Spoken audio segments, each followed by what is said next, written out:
don't have to plant weeds to get weeds. And isn't it interesting that they're the hardest to get out? It's really easy to pull a plant out of the ground, but to get a weed out of the ground, really hard. So when I look at my life, when you look at your life, are there some weeds that need pulling? Are there some weeds that have grown all by themselves, or we've allowed them to grow and haven't got rid of them early? And what are we going to do about them? It's interesting because a healthy, fit, strong body, it's not that complicated. Get puffed to get fit, lift heavy to get strong, and your body will pretty much then look after itself, because a healthy, fit, strong body will protect you from germs, bugs, viruses and diseases. It'll keep you lean. It'll keep your hair and skin and nails great. You'll feel fantastic. But what about the weeds that can get in between? Things like excuses. I haven't got time. I'm too busy. It's too hot. It's too cold. I haven't got people to exercise with.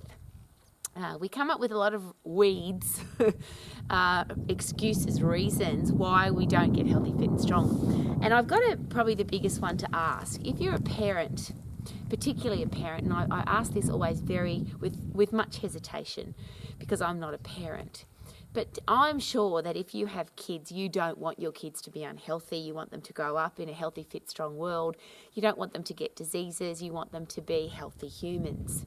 But how do our kids know that they can be healthy if we're not? If we're the adults and we're not setting the example, how do the kids know? And I always ask parents this because I've had a lot of people say to me, I can't lose weight, I can't be healthy, I haven't got time, I've tried everything, it didn't work.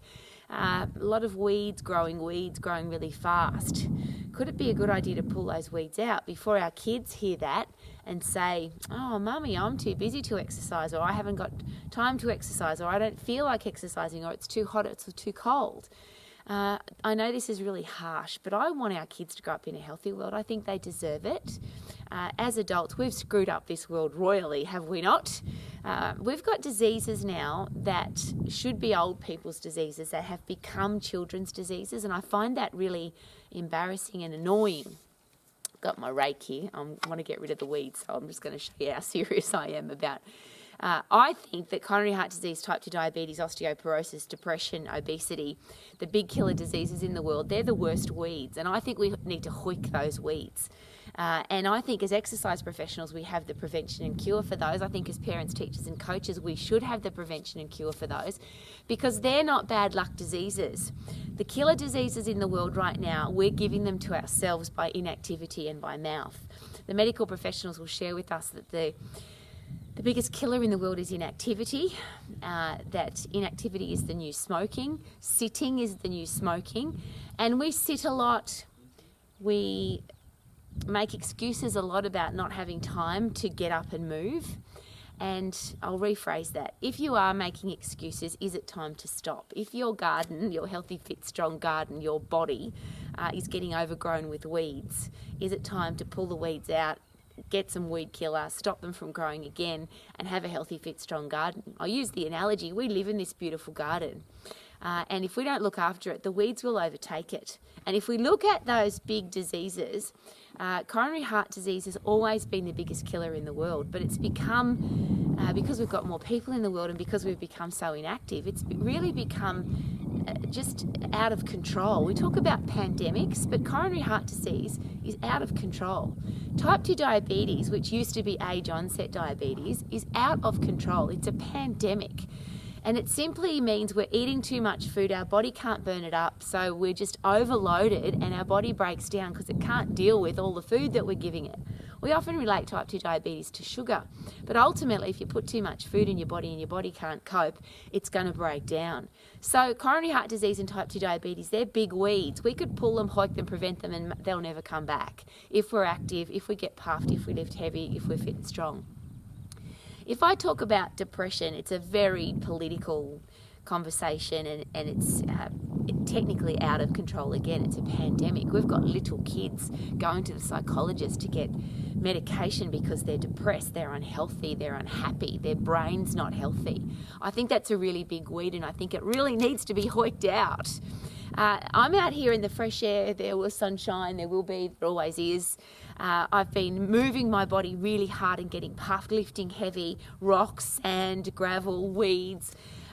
because I don't want to live in a body that is overtaken by coronary heart disease, type 2 diabetes, and I certainly don't want to be depressed. Interestingly, depression is often called the disease of anti or no purpose. If you don't have a reason to get up, then you probably don't want to get up. Why would you? There's no reason, there's no purpose. But if you create purpose in your life, if you've got a career that you love, if you've got a charity that you support, if you've got a cause that's important to you, if you've got kids that you love, what a great reason to get up with a purpose, get fit, get strong, get healthy mentally and physically, and do something about the weeds in your life. So I'm out here thinking to myself, I'm creating a great garden for me to look at and appreciate. But this body that I live in, this my garden, your garden, I don't want weeds in there either. I don't want negative weeds in my head, negative thoughts. I don't want negative diseases in my body. I don't want to put crap into my body. But it's interesting that the definition of bad food usually comes with lollies or chocolate or takeaway food, or you shouldn't be eating that, it's bad for you. But ultimately, the food that we eat, if we burn it up and if we're getting the nutrition that we need, is there two parts to healthy eating? There's the body part. Yes, I want to put great healthy fuel into my body. But what about my brain? I want healthy food for my brain. And I've seen too many people's brains become mentally unhealthy, and they have become miserable and depressed because they can't have, mustn't have, shouldn't have, don't have the foods that they love. They end up eating them anyway, and then they binge and then they feel guilty, or they never eat them and they're always grumpy, or that term called hangry, where they really want it and they can't have it, so they're angry. I don't want to live my life like that. So I want to eat what I want. I want to exercise with passion and enthusiasm and energy. I want people in my life who add value to my life. I don't want weeds, and sometimes people can be weeds too, yeah? The people that plant negative thoughts into your mind, they say negative things to you, they pull you down, they tell you that you can't do it. Could they be weeds, and do they need to be pulled? Some people share with me, but Rowie, the weeds in my life are my family or my parents or my partner.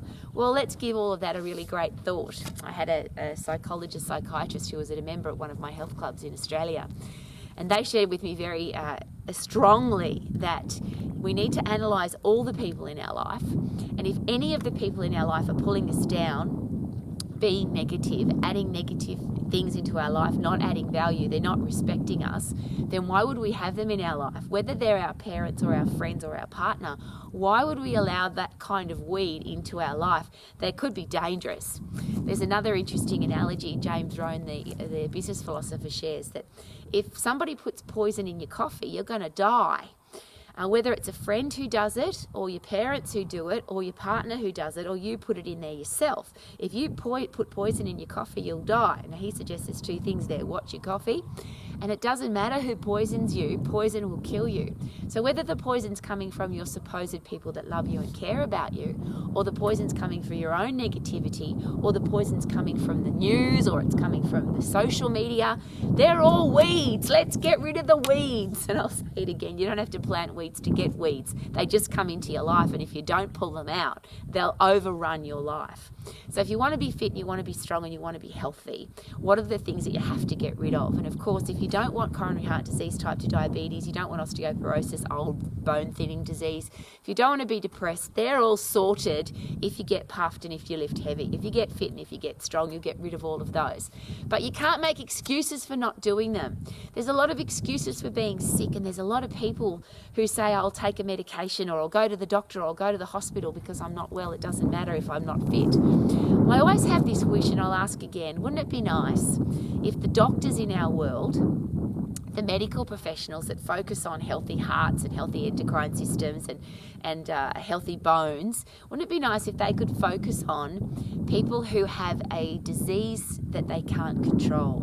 There are some cancers that we don't know anything about them. There are some horrible diseases that affect the human body that I want the medical experts to be working on. I don't want them to be wasting time on me because I didn't look after myself. I don't want to end up in hospital because I'm unhealthy, because I'm not fit and I'm not strong. And I think that that's something to really consider. I'm getting passionate. Go the rake. Wouldn't it be nice to make sure that our hospitals and our doctors and our medical professionals, that their time was being taken up by people who really need their help, not people who've let weeds overrun their life, not people who've let excuses and I haven't got time and I'm too busy and I don't feel like exercising so I'm not going to. Those people who end up sick end up in the hospital, and they take the time and energy of the people who should be working with the people that really need their help. I know this is very tough and controversial, but I'm an old lady, I might be able to get away with it. Get healthy, get fit, get strong, pull the weeds out of your life if you've got some, and make sure that you're checking your garden on a regular basis, that you haven't got weeds growing, because a lot of these weeds, they grow really fast, but they start as a little seed, and if you don't get them out of the seed, they end up being really hard to pull. So is it important to check your blood pressure, check your resting heart rate, check your energy levels? If you're going through a whole day and you don't feel energetic, you should be. If you are eating and exercising in a certain way, you should be able to demand from your eating and exercise plan to have a stack of energy, work at peak performance is what I'm trying to say, at everything that you do. You should love what you see in the mirror, and you should be getting the results that you want from your eating and exercise plan. If you're not, is it possible that you've got the wrong plan? That might be a weed. The diet plan you're on, or the silly exercises that you have been given, they might be weeds that are wasting your time and keeping you unhealthy and stopping you from getting into great shape. So let's make sure that everything we do works towards a beautiful garden that we love living in, that's fresh and crisp and healthy and energetic and high performing and gives us everything that we need. Don't let the weeds take over. So check that you've got a low resting heart rate, you've got a healthy blood pressure, that you've got a stack of energy, that you fit into all of your clothes. Could it be a good idea, if you haven't worn some clothes for a while, to try them on? Make sure they still fit, and if they don't fit, that is a really big weed that's come into your life. There's a weed that's come in and said, oh, I'm going to stop her from fitting into her clothes. Best I get rid of that weed. I want everybody to be healthy, fit and strong. I want everybody to be happy. I want everybody to have a life that they love. And I sound like some kind of weirdo motivational person, but like I said, I'm an old lady, and that's what I want for people. So I'm just going to keep sending out happy messages to the world. Keep weeding your garden, keep looking after yourself, and then get outside and get some fresh air, because it's bloody beautiful out here. Woohoo!